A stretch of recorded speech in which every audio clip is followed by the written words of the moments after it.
नमस्कार मंडळी. तर आम्ही खूप दिवस झाले भेटलो नव्हतो, तर गर्ल्स कॅचअपचा प्लॅन केला होता आणि ना केतकीचा बर्थडे लवकरच येत होता, तर तिला सरप्राईज द्यायचा प्लॅन केला.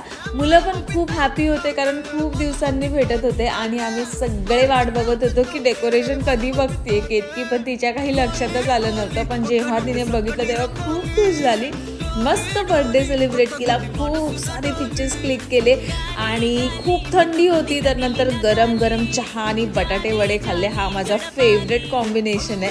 हृदय तर फुल एन्जॉय करत होता आणि थोड्याच वेळात आलं आमचं डिनर. यमी असा पिझ्झा होता, स्टीम अँड फ्राईड मोमोज होते. तर सगळे आपल्या रेग्युलर कामांमध्ये ऑफिस घर यात एवढे बिझी असतात ना, आणि भेटायचं बोलतो पण तो योगच येत नाही. तुमच्याबरोबर पण होतं का असं? आणि खेळून हृदय एवढा दमला होता ना की त्याला लागली झोप. नंतर आम्ही मिळून एन्जॉय केला. खुशखुश होता हा मूवी आणि नंतर गेलो घरी. तर अशी स्पेंड केली आम्ही evening. Thank you for watching. Bye bye.